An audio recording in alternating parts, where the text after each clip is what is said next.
For last year's Porsche Restoration Challenge, we did a gorgeous 1955 Speedster.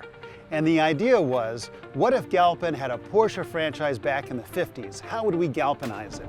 So for this Restoration Challenge, we're doing something similar, but for a different era, the 1970s. And we're gonna get wild. We started with a 1974 Targa, one that unfortunately had been parked and neglected and unloved for years. The last thing you'd want for a Porsche. It also is pretty conservatively built, with a white with a black interior. As you probably know, we're not going for conservative here.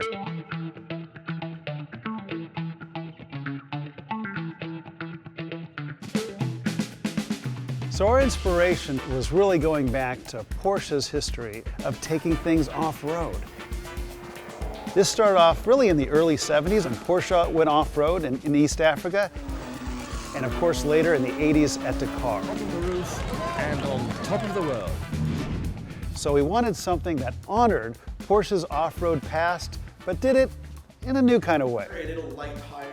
We got the team together to talk about what we could do that's a little bit out of the ordinary. What suspension we're doing and and really make this thing into a Safari Porsche. And then you could justify a way more aggressive, wider tire. Yeah. When we started tearing down the Targa, we started at the ground floor and took meticulous care of every part to get it ready to be restored. As we pull this car apart, you can really see the decades of dirt that are in there. And if you think about it, the last time human hands actually touched a lot of these parts was when the car was built back in the early 1970s.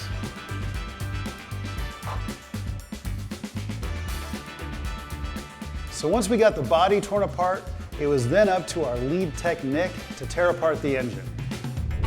The engine is the heart of the Porsche. So in addition to restoring it, of course we wanted to get more horsepower and performance out of it.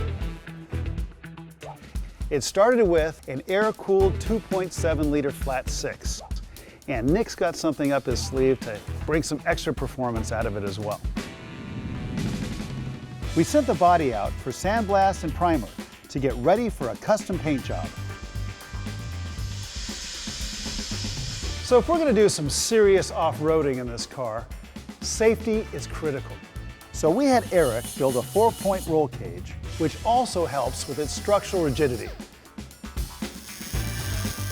For nighttime driving, we got the Safari-style light bar that's going in addition to making this thing look really cool. So this year's build is even more complicated because we took what's built for the road and speed and took it off-road to make it capable of taking on any terrain. After the cams were installed, we then began the process of timing the engine. The crankcase has been assembled with a 92mm Nikasil piston cylinder, an increase of 2 millimeters. We wanted to squeeze every horse out of this Porsche, and it'll move when we're done with it. Of course, performance is absolutely key on this build, but the fun part is actually the aesthetic on the exterior. So we definitely didn't want to lose that 70s vibe. Dave Shudden's custom paintwork will surely turn heads. I mean, I want it to be fun. I mean, fun when you're driving it, fun when you're looking at it, fun when you're even thinking about it. We're here today because Porsche Santa Clarita is taking part in this Porsche Restoration Challenge, which my buddy Matt Farah wanted to come and check it out.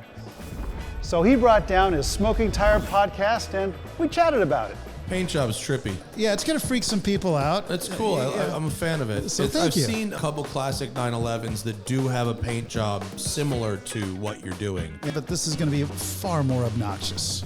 Well, it's green. I like it. Yeah, It's really it's bright green. It's really green. It's not subtle.